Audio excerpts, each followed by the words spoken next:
Good morning, everybody. This is the voice of Christina that you're hearing right now. I'm here with Derek Lyle, who is the senior manager of our nurseries. Cassidy, who I've been also doing these tours with, is with us as well this morning. He'll be along taking some pictures. And we are going to go ahead and show you guys behind the scenes in the Missouri Botanical Garden greenhouses. If you've got any questions, please feel free to post those in the comments, and we will try to answer those as we're going as best as we can. So without further ado, we'll let Derek take us on a trip. I'll take you on a little journey. Hello, everybody staying safe at home. Everybody's a lot of questions have been coming in about the operations here at the garden, what's going on, how are things being cared for. Hopefully we can give you a glimpse of what's going on behind the scenes that you typically don't see out on the garden grounds.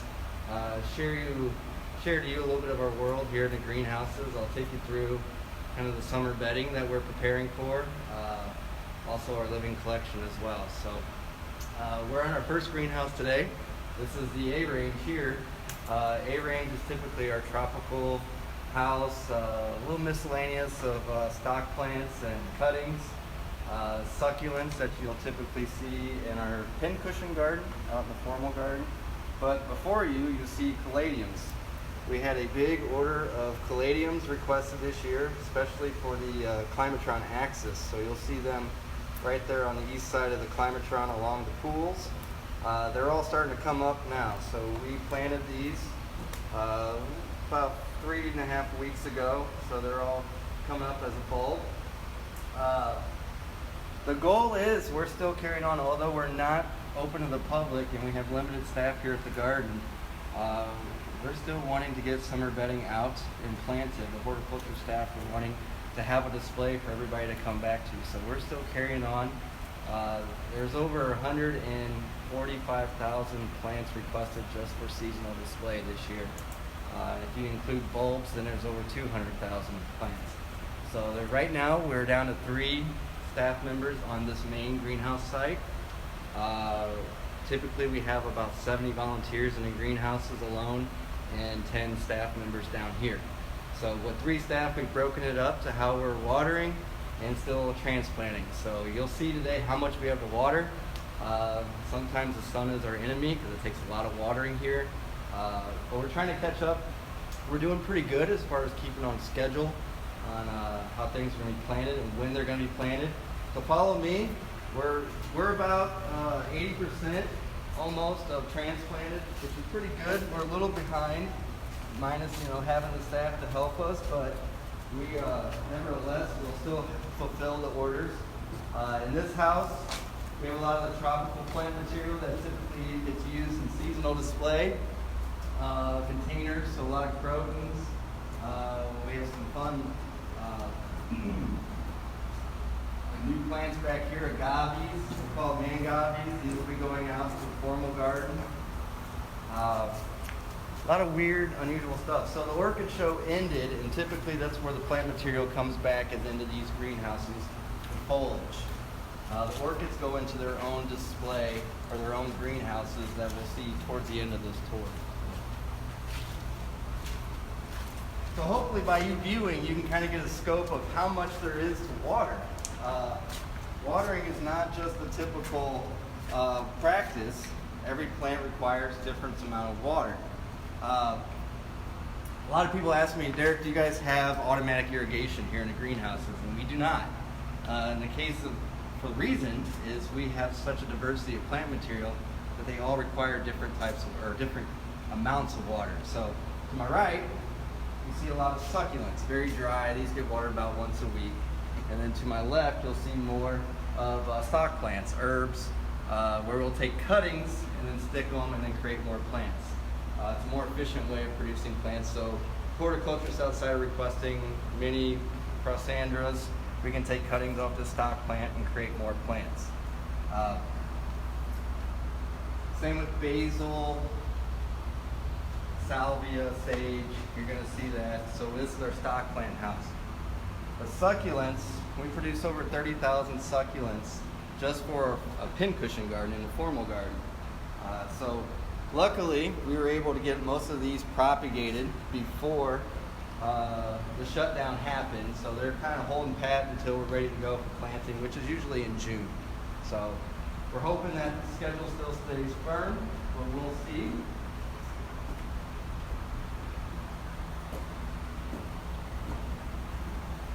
And even though the garden is shut down to the public, plant material is still coming in. So we're still having to transplant on a daily basis. So between the three of us here, we're transplanting many plants that are coming in from around the country.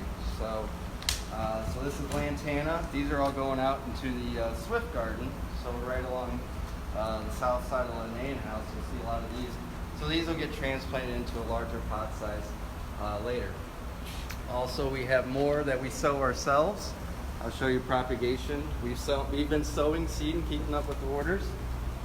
So a lot of peppers, ornamental peppers that we've sown from seed that we'll be transplanting as well. So these are all going out into the formal garden.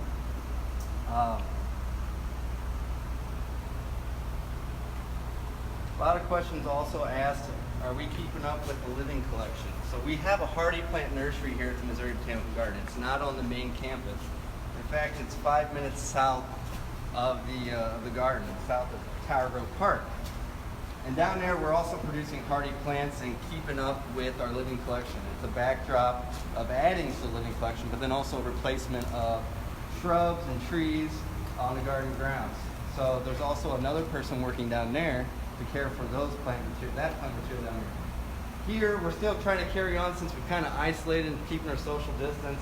We're also carrying on with herbaceous perennials and propagating from seed. So some of these are from our, some from Indeximum, where we will share seeds with other botanical gardens or botanical institutions. They'll send us seeds of hardy plant material that we can put out in the garden for the permanent collection. So we're still carrying on with transplanting, sowing, and also maintenance. And again, we have more succulents. Plenty of succulents, as I mentioned, 30,000. So thanks to our wonderful volunteers that help come in and care for and propagating many different kinds of succulents. All right, there's a lot to see. We're going to keep carrying on.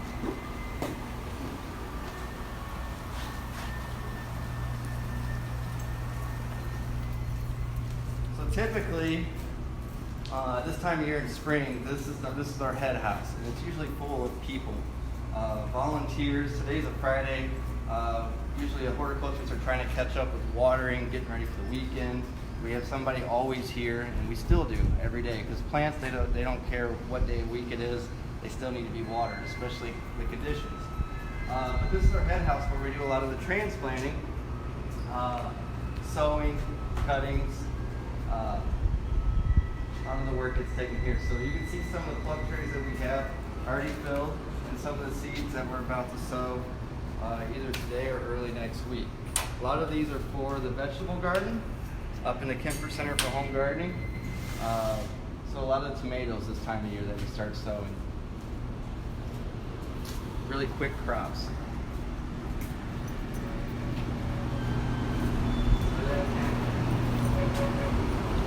So this is our corridor. The greenhouses are all automated. So everything is on a computer control where we have a set point, a temperature set point. So you'll see here, the day set point is 65 degrees, 60 at night.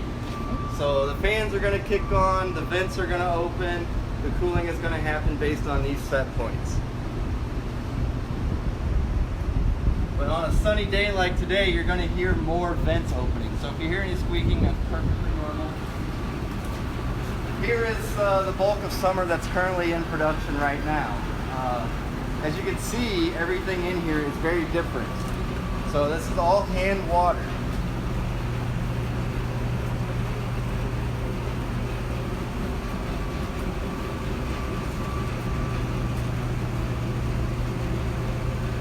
So a horticulturist will create a need by date. So you can see on here, so on this fern, Ethereum, the need by date is May 18th. So our goal is to get the plant material in based on how long it takes to grow that plant to a finished plant size to plant out into the garden. We're a little bit different than a retail setting. We go by the horticulturist design, and the dates that they need the plant material for their bedding.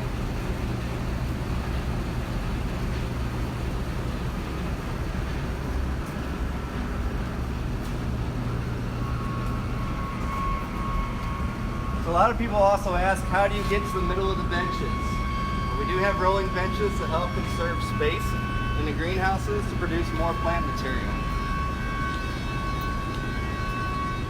So here we have Catharanthus, Vinca. These are all going in the boxwood garden.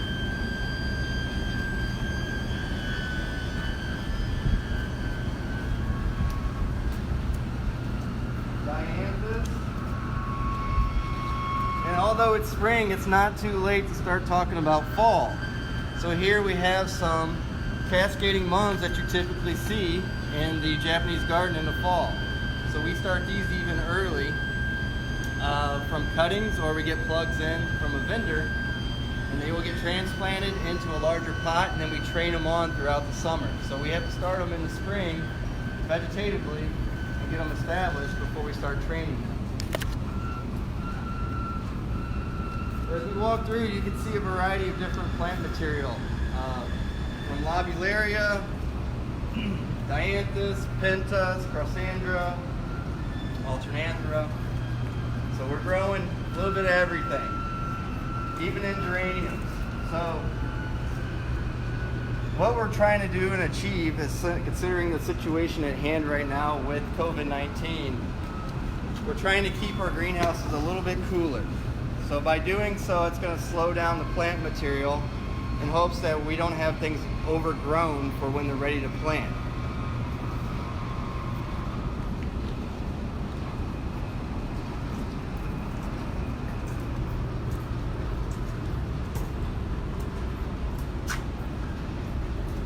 So typically we have one horticulturist that's working on growing bedding in this greenhouses. Everybody in the greenhouses in the nursery have a particular role of what they work on or crops they work on. So we have somebody, a specialist for the orchid collection, the aroid collection, the cacti, the water lilies, propagation, tissue culture. Being that there's only 3 people, we're trying to keep up with the bare minimum, but then also trying to achieve the standards that we expect here at the garden.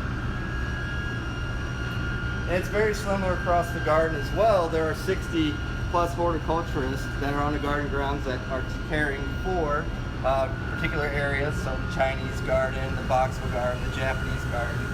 Those staff, a lot of people ask, what are they doing right now? They're working from home safely, working on their own collections. So they're targeting species, researching cultivation details, propagation methods, preparing for advancements and developments to the living collection. So when they do come back, we have all that information, and then we can add more to the collection, target for more field collecting, bring more plant material into the garden for conservational value, ornamental value.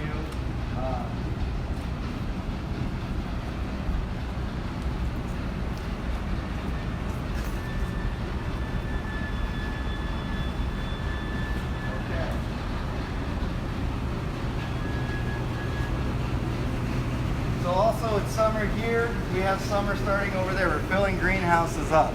So typically by the end of April, all of our greenhouses are full. Very, very full.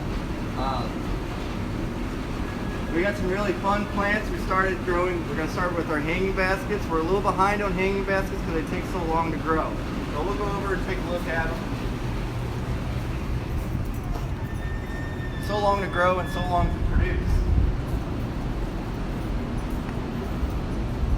Like I said, all the greenhouses right now we're keeping about 65 degrees to cool them down, cuts down on watering, cuts down on plant growth. So these are typically how our baskets are started here in the greenhouses. So these are urns for the boxwood garden. Not very full right now, they were just transplanted last week. So they're an 18-inch basket. We'll shape them, we'll get them nice and mounded. Ready to go out for the boxwood garden. May 11th, we know that date unfortunately is going to be a little bit longer. We have that feeling, so we're caring for what we can to stretch things out a little bit longer. When the horticulturists do return on grounds, we know there's going to be more work that's going to be needed outside. So unfortunately, we'll have to take out spring bedding. Tulips and daffodils will have to be pulled out, and we'll have to prep those beds ready for summer bedding. So as long as we can hold pat here, we'll be ready to go when everybody returns. So all the plant material on this bench is ready for summer baskets. We typically produce about 60 to 80 baskets in the summer, 140 to 160 baskets a year. After all this plant material is removed, this is where we typically grow holiday show crops, or poinsettias, begonias, calanchos, ornamental peppers.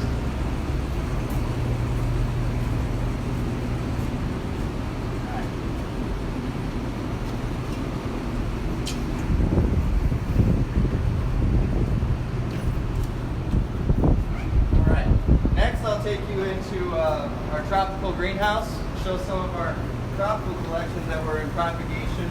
It supports our conservatories.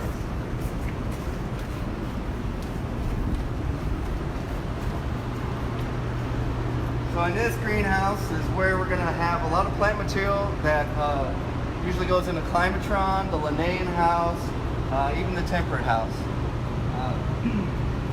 Anything from Washingtonian palms. We'll kind of sneak down this bench.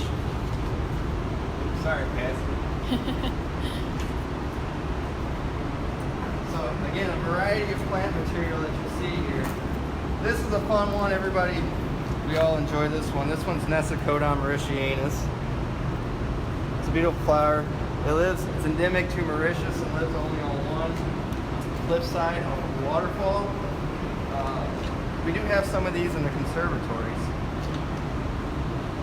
but they're very unusual because of the orange middle of the flower and the nectar.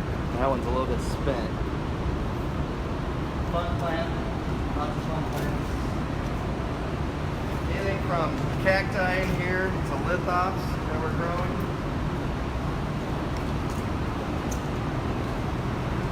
Romia, Cactus, so these are from Tanzania.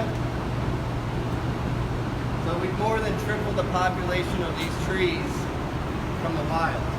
So there was over 6,000 seeds from these trees that we were able to get from Tanzania. There were 111 viable embryos after we cleaned the seed. It took 3 staff 3 full days to clean the seed.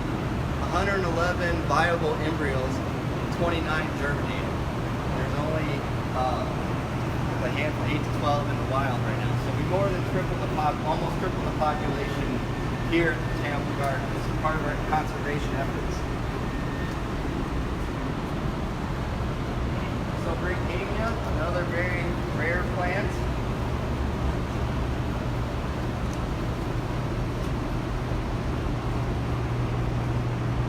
Even simple Gesneriads.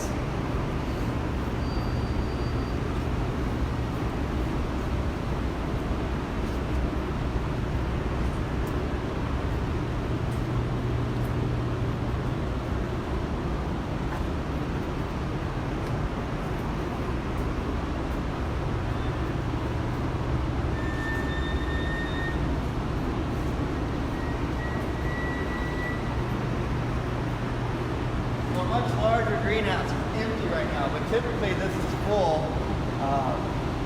After the orchid show comes out, this is where we put a lot of the large foliage that's the backdrop for the orchid show.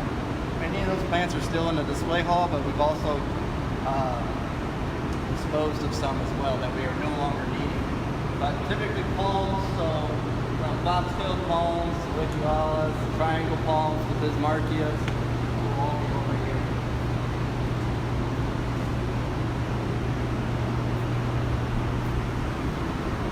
Cylindricline, also from Mauritius. Our work in Mauritius of collecting seeds are coming in flower now. Nice. Also another very rare plant. So carry on. I'll show everybody the aroid collection.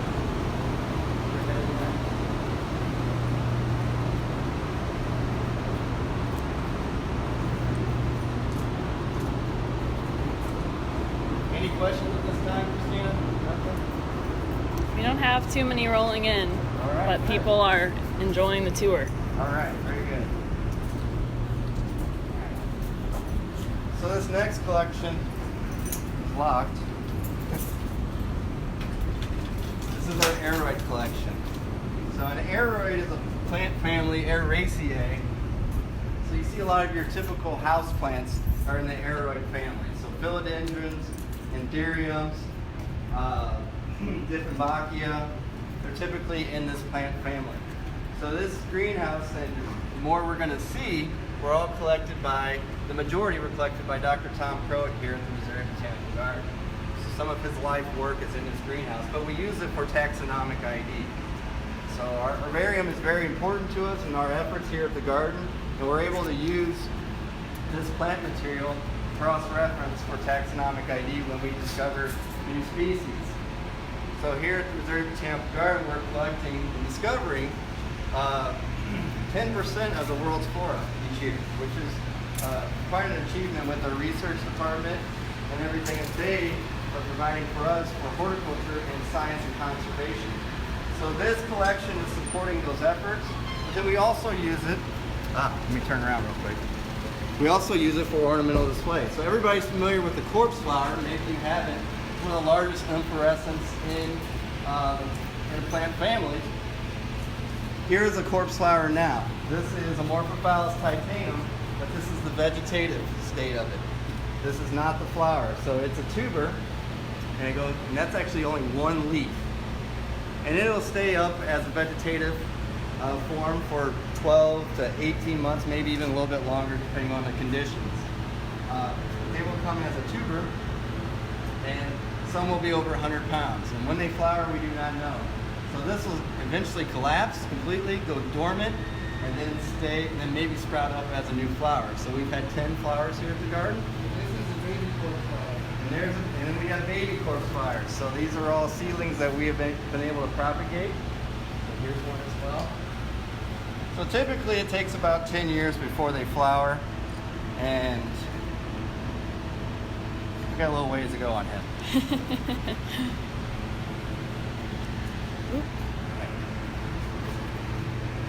Very fun. Carry on. So the next place we'll go, you'll see more plant material. So I have to water in here today. It usually takes me about 4 to 5 hours to water most of these plants. I've already watered the orchid collection. So it's a full day of watering, especially on a sunny day. But I always like to come up here. This is the catwalk. It gets quite warm up here, but it's also a fun place to see some of the plant material that we have growing in this collection, especially those that are vining. So we have this wall in the middle of the greenhouse, and you can see all the way down, the plant material is growing up, and we need these vines to grow up so we can get flowers. Flowers are what's going to give us the identification of the plant, and we can voucher it, take it to herbarium, or if they need it for any institutional reasons. So I like this greenhouse because it's like the jungle in here.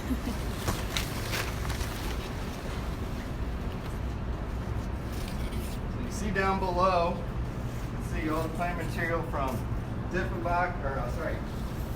spathiphyllums, the philodendrons. Lots of plant material. Even seedlings are up here. They like to germinate in the hot.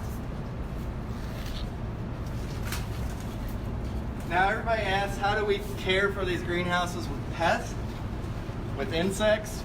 All plants seem to get some kind of insect. Well, this greenhouse is under biological control where we do not spray any pesticides. In fact, there have been no pesticides in here for over 8 years now, 8 years. And we use this, we release predatory insects that go after the pests. So they control the pest populations for us. But we also have friends in here we have geckos in here as well. Geckos will help us with cockroaches and other spiders. So it doesn't matter how wet it is, how dry it is, cockroaches love to come in here if it's dark, it's damp. It's not infested, but the geckos do help us control that population. instead of using aerosols and poisons to kill any pests, trying to be sustainable as possible and biological as possible. So now we're on the east side of the wall, up on a catwalk.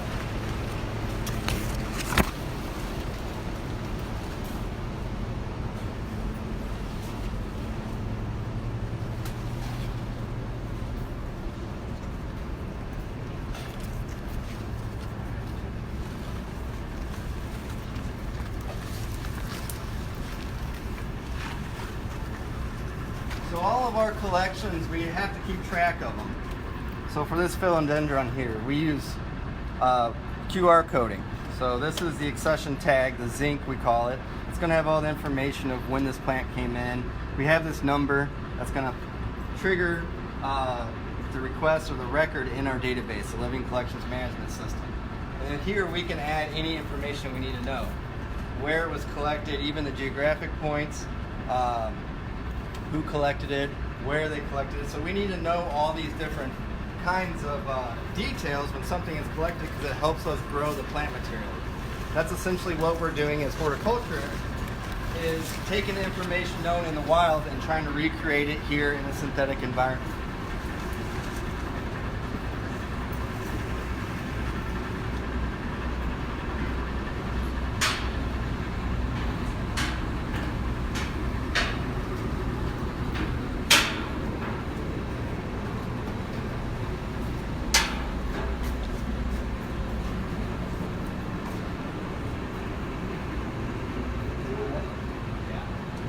So we're in luck. Fortunately for you, you may not be able to, you cannot smell through the phone, but we have an Amorphophallus cognac in flower. We've had 4 over the last week and a half. So take a shot of that, Christina. So it smells very bad, like a rotten corpse. It's similar to the corpse flower, same genera. So Amorphophallus cognac. Very stinky, smells like rotten trash on a hot day. It's very, very pungent. You can smell it throughout the greenhouses.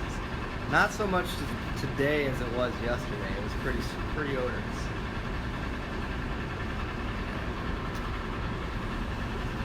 So there's over 4,000 specimens in this collection.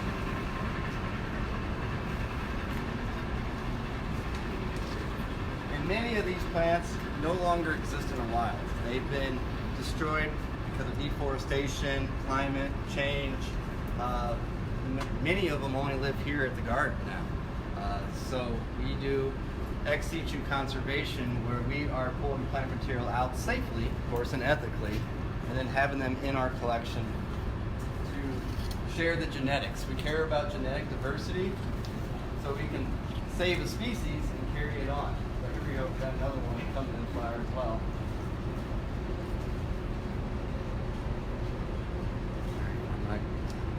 We're going to go back that way, Christine, because there's a philodendron that just chooses not to get out of the way. And we're going to go right out this door. So here's the aroid collection. It's being taken care of. Everything is safe here and watered. But I'm ready for the hort staff to come back as well. This door's probably locked. Yeah.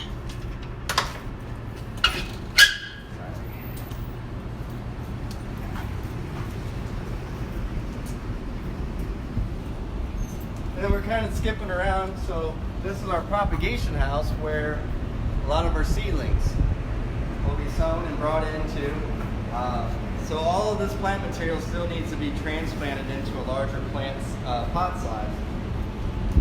So a lot of vegetables this time of year, now that the weather's warming up. A lot of herbs as well. So basil, marigolds, ornamental peppers, some rudbeckia, parsley, celosia, quite a bit of the summer annuals that you typically see. In this greenhouse we have heated benches, and we have overhead nets. This is the closest thing we have to automatic irrigation, but this will keep the seedlings wet until they germinate, and then we put them under these LED grow lights. And these lights are going to help them stay at a certain height without them stretching, looking for more light in the greenhouse. So it keeps everything looking healthier, and it's an easier transplant for us when we do transplant day into their final pot size before they're planted outside. All right. And many people may ask, what are these walls? These are cool cells. So these are our cooling elements basically for the greenhouses. Water will filter down and percolate down, and there's fans on the other side of the greenhouse that's going to pull air through them, kind of like a radiator in a car, and allow cool air to pass through. Evaporative cooling. Thought I saw a gecko. I was going to try to show one. To help cool our greenhouses.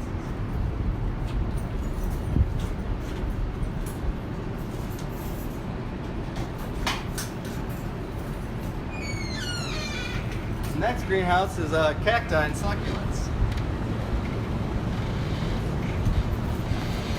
So very bright and sunny in here. This is on the south side of the greenhouse. They like a lot of light, a lot of hot heat. We do not put any shading in this greenhouse, so it gets quite warm. But our cactus and succulent collection gets watered sporadically. We've even tried to help ourselves with watering and time management by putting labels on what benches need to be watered at certain times so we can schedule to make sure everything still gets watered on time as needed. Now, plants are not always on a schedule. It does help if they are. So we still have to go around and check the plant material to see how often, if they need to be wet, watered, the soil's moist.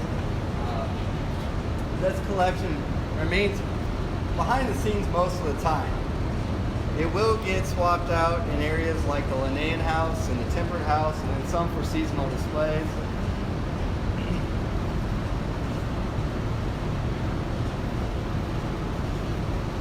This collection is one of the more diverse collections that we have in the garden.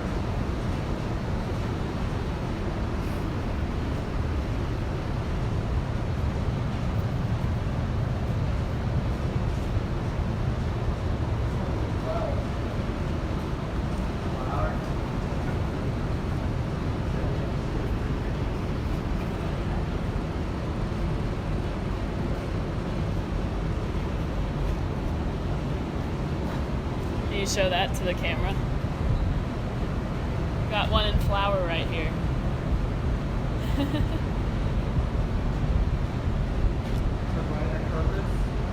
Pardon me? Turbine purpose? Yeah. Not familiar with the cacti.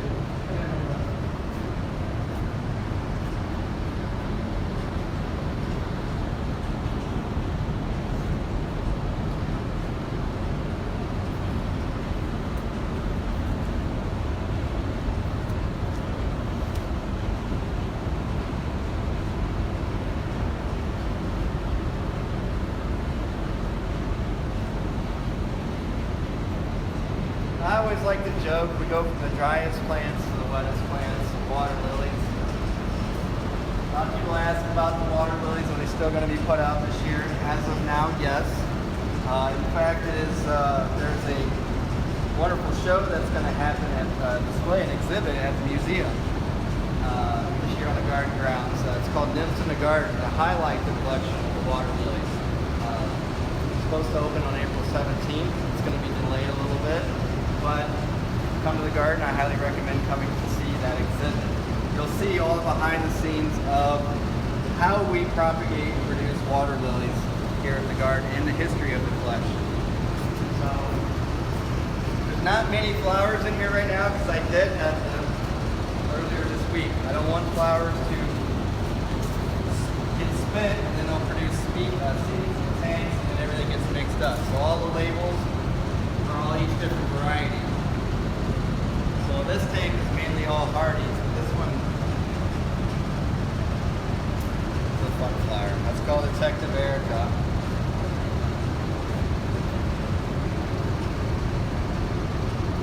The water lilies, you can still come this way. Water lilies are still on target and on schedule. We still need to clean the pools outside and plant refresh soil, which typically is done in late April. So everything in these tanks that you see are mostly tropical water lilies, nymphaeas. we have one of the largest collections here in North America, but then we also have the largest collection of George Pring. George Pring was one of the longtime hybridizers here at the garden. He was kind of the grandfather, the pioneer of water lily hybridizing. This was all done here at the Missouri Botanical Garden. So we have over here the smallest water lily, safe and sound, Nymphaeus romerum.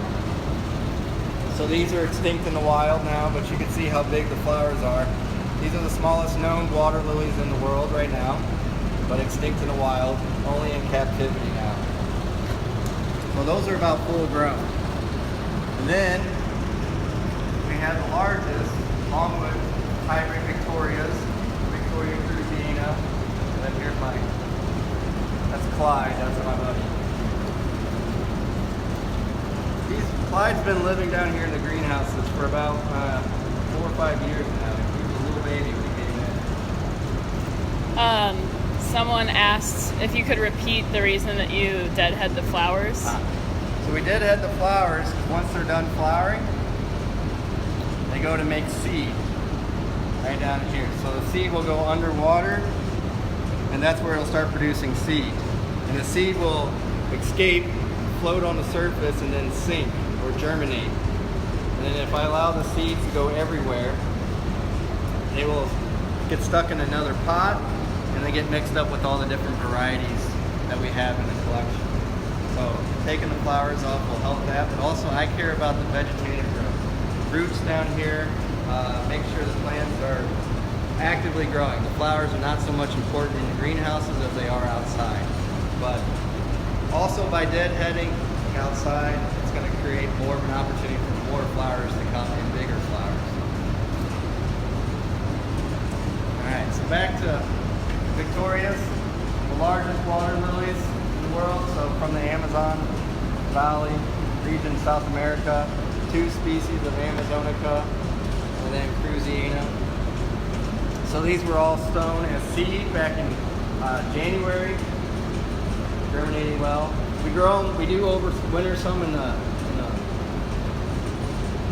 January, February months, and we turn on the LED lights to give them the amount of light that they need. They're used to 12 hours of daylight. We supplement that with LED lights.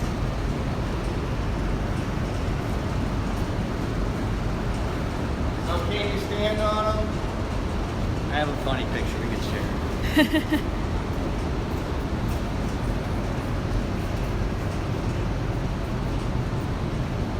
You can, but I cheated. I'm letting it out. There's a table under that pad. But back in the day, yes, same thing. If you see these women, children standing on the pads, they're using a piece of plywood underneath. But it will support the weight of a Stanley Cup. So we got to bring it back. Or we can just keep them.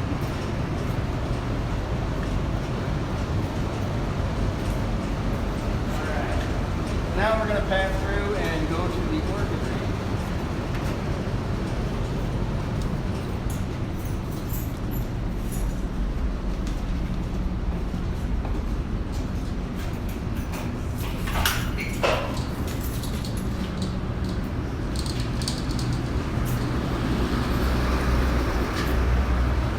So everybody asks, where do the orchids go after the orchid show? Well, they have their own designated greenhouses. There's 3 for the most part, but 4 different environmentally controlled areas for different genera of orchids. So orchids are the 2nd largest plant family in the world. Grasses are number 1. So orchids have a big variety of plant material spread out. So Phalaenopsis are really in full bloom right now.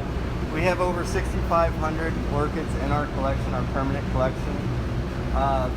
Even from Phalaenopsis to vanilla. So everybody asks if you like vanilla ice cream. They come from vanilla right here. So we do have one in flower over here, Christina. The vanilla being the vanilla flower.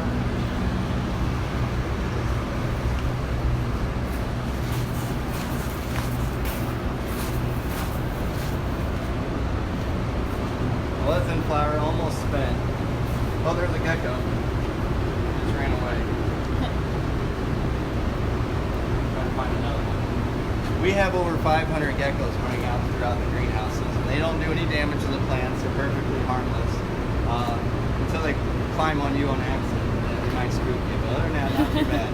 But vanilla ice cream comes from vanilla beans or vanilla flower, so vanilla extract. So vanilla is an orchid. We have one of the larger collections of vanilla in North America. Orchid stuff there. And we have, so this is our warmest house, where we're going to have more vandas. We can hop up here. This is fun.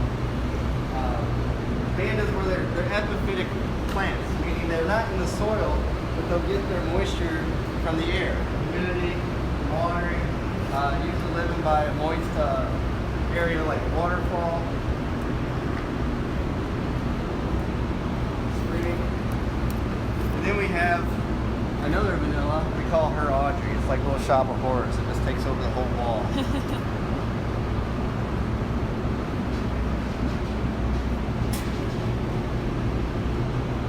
So unfortunately, the orchid show is now ended.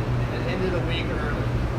So before we shut down, we took great efforts to get everything moved back to the greenhouses for the natural light, the care that they need, watering, pest management.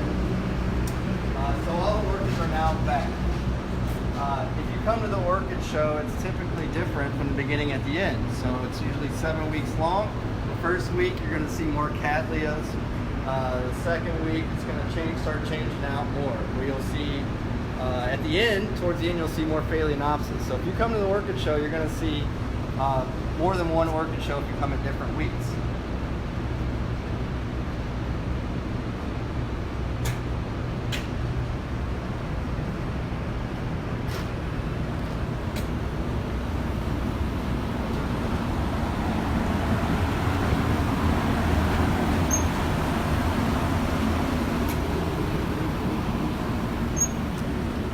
We have more orchids. This is our second house, intermediate. That was our warmer house. A little cooler today, it feels like, because of the cool temperatures that came in. But cattleyas are going to be in here, dominate this house.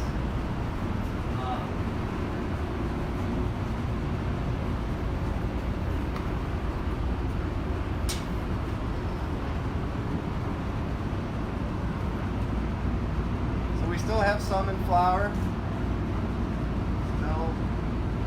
Is hanging on, but they're going to be more vegetatively growing throughout the warmer months. We'll use fertilizer to help green them up throughout the summer months, and then towards the end of the year we'll use a bloom booster to push more flowers for the orchid show. We range from putting 700 to sometimes over 1,000 orchids in each orchid show. It depends on the season. So plants respond depending on Mother Nature and how much light, how many cloudy days, heat, and cold. So cold will also initiate flowering, and heat will delay flowering on some parts, some plant material in orchids.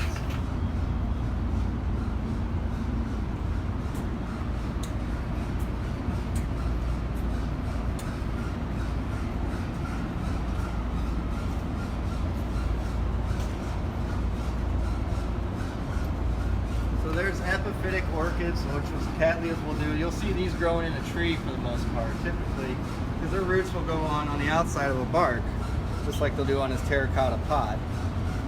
But there are terrestrial orchids that will live in the soil. We even have, see, I knew it was going to happen. I've hit my head so many times. We have orchids even in the state of Missouri that are naturalized here.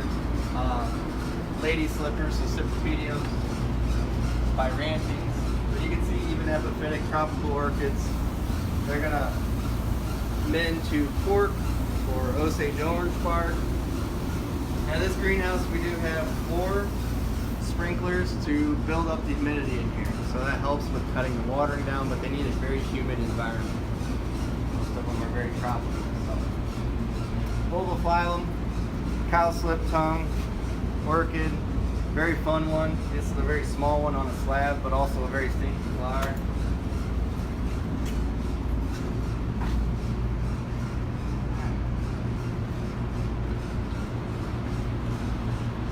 So we're also still continuing our efforts not only orchids for display, but orchids for conservation. So we continue to target species from around the world that are rare. This is our cooler house, our smaller house, where we'll have cymbidiums, paphiopedilums,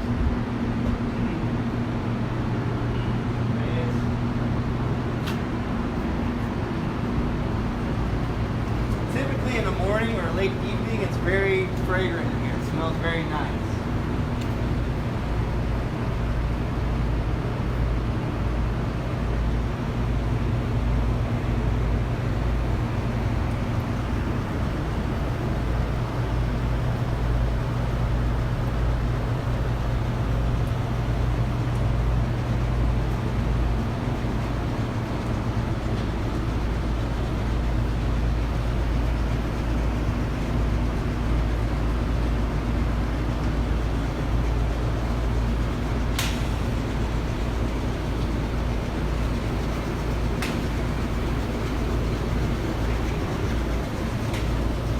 We have a question from someone named Liz, who I think may have just tuned in, asking about pest management. If you wanted to go over that again briefly. So Liz, we do a biological integrated pest management program. Where we release beneficial insects in our greenhouses to combat the pests. We do not use any pesticides on our living collections. All biological for sustainable measures. It's safer for the plants, it's safer for us. So the predator is going to seek out the pest and eliminate down to a measurable amount that's tolerable. We used to spray pesticides, but we have not sprayed the orchids in over 9 years now. 0 pesticides. So cymbidiums also fire. But we also inherited a pest in our orchids a while back called water ball scale. And there was one insect that could take care of it. No pesticides were really getting rid of the water ball scale if we tried. We would sample a couple, but it was wiping out all of our cavities. We were able to find another predatory beetle called Lindorosophanthii, and it was allowing it to control that water ball scale pest population and save our collection. So biological control works very well as long as you can establish an environment for 12 months of the year and have the right conditions. With our greenhouses operating throughout the year, we're able to do so. So it's a little bit more effective in our production cycles.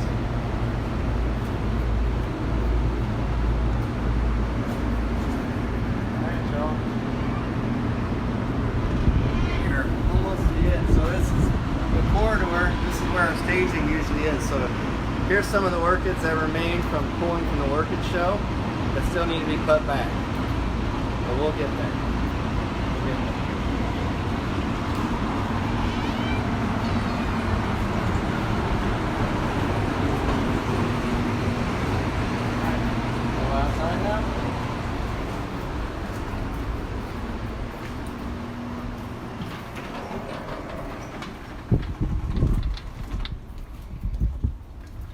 Fortunate for us, our greenhouses are on the main campus. A lot of people ask where our greenhouses are, and they're right near the Floral Display Hall, right outside the Ridgeway Center, and Rhododendron Garden, and the tram shelter.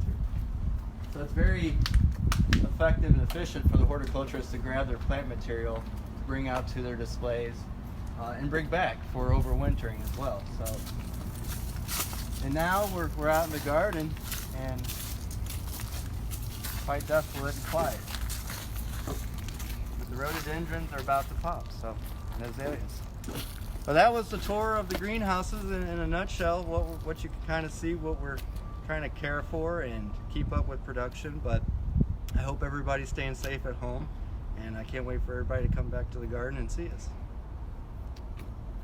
Thanks, Derek. You're very welcome, and enjoy the beauty of the azalea garden, about ready to pop. Yes, and Cassidy and I will continue keeping an eye on those and keep bringing these tours to you guys at home. Everybody stay well, stay healthy, and keep tuning in.